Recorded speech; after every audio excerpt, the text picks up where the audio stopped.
Finally, Australia decided to present a bill of immigration by which students capping will be introduced.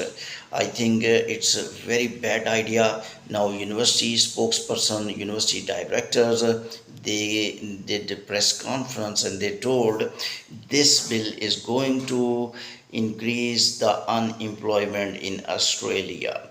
1,000 thousands and thousands of the jobs would be at risk regarding education, and he is telling that if the students will not come to Australia, the billion-dollar industries will go into the hell.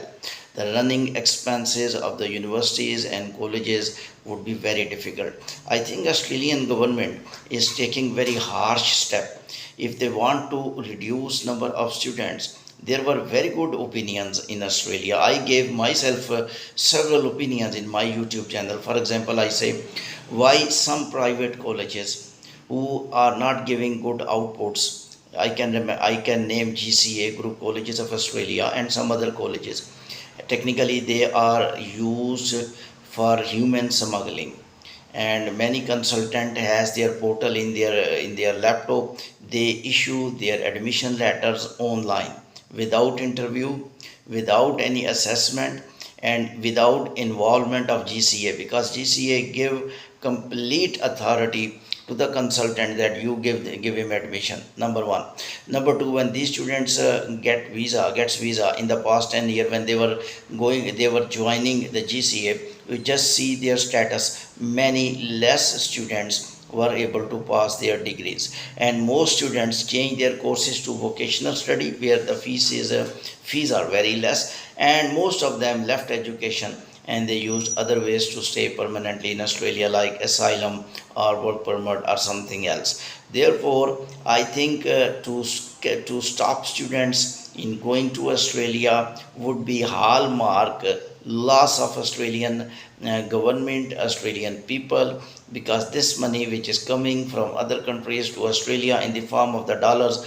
Remember, one student at least bring $100,000 in 1 year, because he is not going to pay fee. He will work there, but normally he consume money in residence, he consume money in the living expenses. Therefore, these international students, some of them are using this tool for smuggling, and some of students are going to the Australia just to stay permanently in Australia, and they have no any objective with the education, and just they use student visa. And technically these students are also not wrong. Some consultants gave them fake story. When you will enter Australia, you will leave your education, there will be no problem, you will go to the lawyer, or you get your work permit, you will get asylum. All fake statements, and convincing is done by some consultants, and when they reach Australia the story would have been very different, and they claim that a consultant did wrong. So they are really burden on Australian government. Actually, only objective which Australian government should have been done to distinguish between good colleges, bad colleges, good universities and the bad universities. The universities in which assessment criteria is at top, even I remember the names of some universities which are even more better in assessment than Australian immigration system. In my analysis, Australian immigration department gave maximum fake visas to the students, in my realistic information, because Asian countries, when they give visas in past 10 years I'm talking about, they are not checking their genuine documents. Just online consultants are sending documents, are sending by files, photocopies of those documents, PDF edited documents, and then that visa officer, without deep assessment, just try to rely on Pakistani embassy, Indian embassies in which Pakistanis Indians are working, and they are also Pakistani Indians.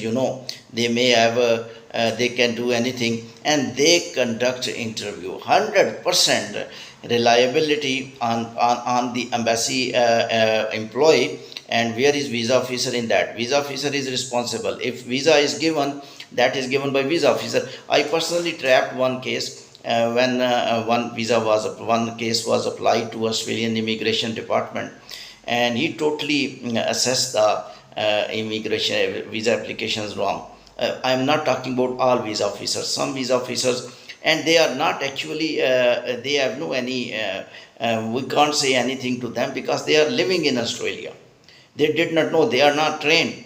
When untrained people will be allowed to get the to give the visa to an Asian country, how he knows the psychology of Asians, how he knows that they can change date of birth, how he knows that can change. I remember some people, I can tell you, some people go to Nadra and they change their date of birth.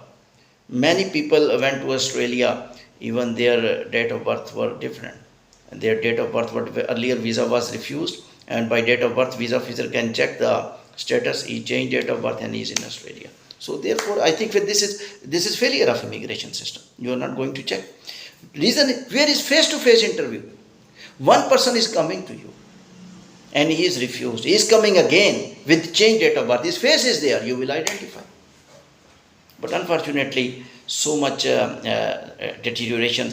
I cannot imagine 100 things in Australian immigration which should not be done, and that would be solution of the problem. No need of that bill.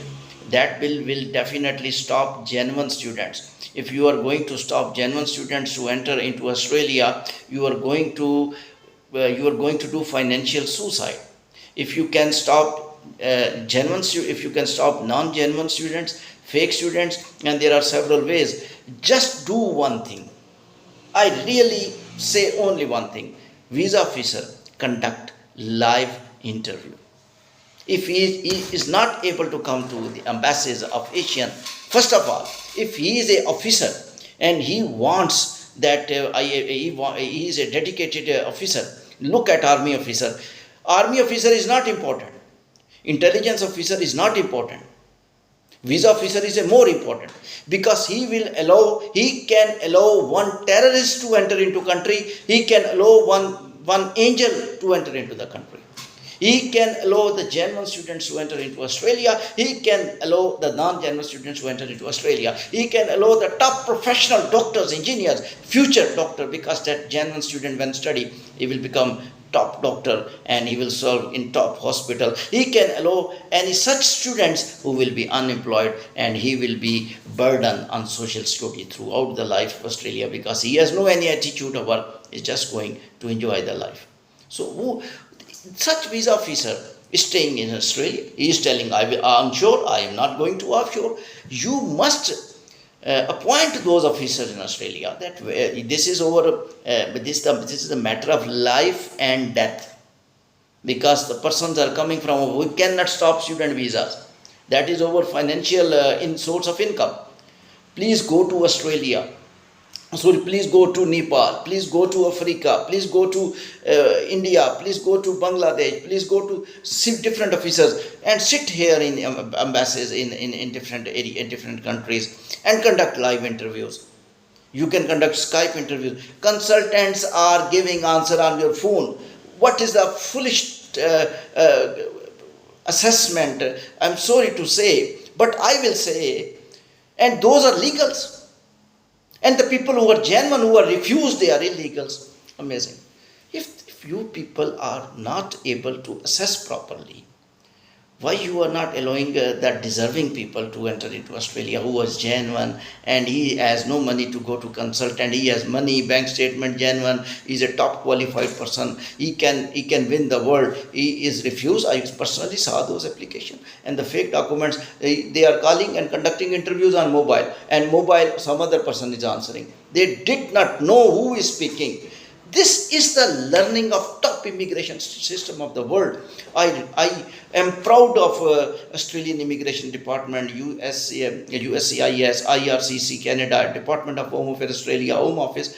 But these mistakes definitely deteriorate the immigration system of all over the world. Thank you very much.